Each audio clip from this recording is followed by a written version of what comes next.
নমস্কার বন্ধুরা, রান্নার রহস্যে জানাই সকলকে স্বাগত। বন্ধুরা, আর একই স্বাদের রেসিপি বারবার নয়, হাজারেরও বেশি রেসিপি নিয়ে হাজির হয়েছি রান্নার রহস্যে। আর আজকে আপনাদের সাথে শেয়ার করে নিচ্ছি কাঁচা ইলিশ দই দিয়ে অথবা দই ইলিশের রেসিপিটা। তো আমরা চলে গিয়েছিলাম বাজারে। তো বাজার থেকে এখানে দেখুন, আপনারা দেখতেই পাচ্ছেন ইলিশ মাছ খুবই ভালো বিক্রি হচ্ছিল। তো ইচ্ছা হলো যে ইলিশ মাছটা নেওয়া যাক। তো ইলিশ মাছ নিয়ে নিয়েছিলাম একটা ওই 1 থেকে 1.5 কেজির মধ্যে। তো ইলিশ মাছটা নিয়ে কাটিয়ে নিয়েছিলাম। তো দেখুন কাটিয়ে নিয়েছি।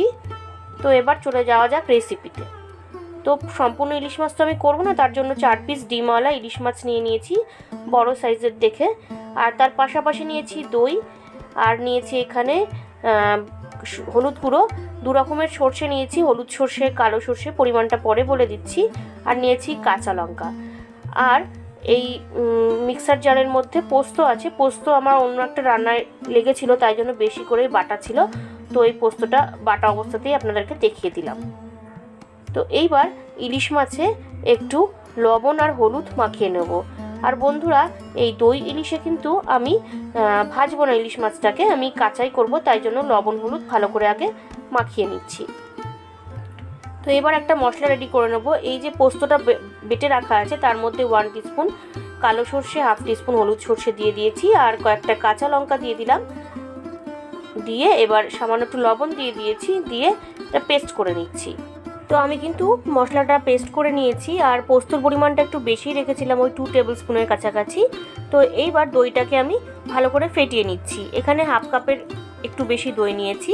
তো যেহেতু আমি দই ইলিশ করবো, তার জন্য একটা বড় সাইজের স্টিলের টিফিন বক্সের মধ্যে ফেটানো দইটা দিয়ে দিলাম। আর যে সর্ষে পোস্ত কাঁচা লঙ্কা বাটা ছিল লবণ দিয়ে, সেটাও আমি দিয়ে দিলাম। এবার এর মধ্যে একে একে দিয়ে দিচ্ছি লঙ্কার গুঁড়ো। এখানে 1/2 টিস্পুনের একটু বেশি লঙ্কার গুঁড়ো দিয়েছি। আর দিয়ে দেবো সামান্য একদম হলুদ গুঁড়ো, জাস্ট 2 পিঞ্চ মতন। হলুদ আমি দেবই না ভেবেছিলাম, কিন্তু জাস্ট একটুখানি দিলাম। তো ভালো করে মিশিয়ে নিলাম। দেখুন এইবার দিয়ে দিচ্ছি সর্ষের তেল। সর্ষের তেলটা একটু বেশি করেই দিয়ে দিচ্ছি, লাগলে আরও পরে দেবো আমি। তো দেখুন ভালো করে মিশিয়ে নিলাম। মিশিয়ে নিয়ে এবার ইলিশ মাছগুলোকে আমি দিয়ে দিচ্ছি। আর এইভাবে দই ইলিশ খেতে তো আমার খুবই ভালো লাগে। আর এমন কোনো বাঙালি নেই যে ইলিশ মাছ ভালোবাসে না। ইলিশ মাছ আমরা প্রত্যেকটা বাঙালিরাই খুবই ভালোবাসি। তো দেখুন খুব ভালো করে মিশিয়ে নিলাম। এইবার কয়েকটা চেরা কাঁচা লঙ্কা ওপর দিয়ে দিচ্ছি। দেখুন আপনারা কিন্তু দেখলেই বুঝতে পারবেন আমি কিন্তু হলুদ একদমই কম দিয়েছি। আর এইবার সবশেষে দিয়ে দিচ্ছি আরও বেশ কিছুটা সর্ষের তেল। ইলিশ মাছে সর্ষের তেল একটু বেশি না হলে কিন্তু ভালো লাগে না। তো দেখুন ভালো করে মিশিয়ে নিলাম। মিশিয়ে নিয়ে এবার টিফিন বক্সের ঢাকনাটাকে লক করে দিলাম বা আটকে দিলাম। এবার কড়াইতে আমি জল গরমে বসিয়ে রেখেছিলাম, তার মধ্যে এই টিফিন বক্সটা একটা র্যাকের ওপরে এইভাবে সেট করে দিলাম। দিয়ে এবার ঢাকনা দিয়ে দেবো, 10 থেকে 15 মিনিট এইভাবে কুক হতে দেবো। মাঝে আমি একবার চেক করে নিয়েছিলাম। তো বন্ধুরা, এবার ফাইনালি 10 থেকে 15 মিনিট বাদে ফিরে এলাম।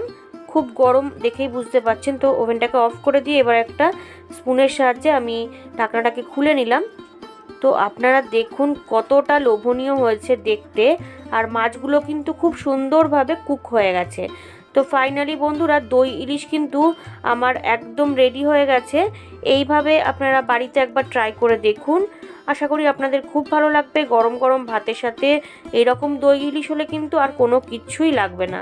তো বন্ধুরা, এবার এটা গরম গরম সার্ভ করব। আজকের রেসিপি কাঁচা ইলিশ দই দিয়ে বা দই ইলিশ আমার একদম রেডি। ভালো লাগলে বাড়িতে অবশ্যই ট্রাই করবেন ও টেস্টের আনন্দ নেবেন। তার পাশাপাশি লাইক শেয়ার কমেন্ট করতে ভুলবেন না।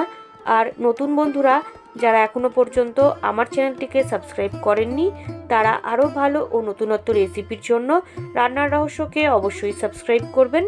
ধন্যবাদ।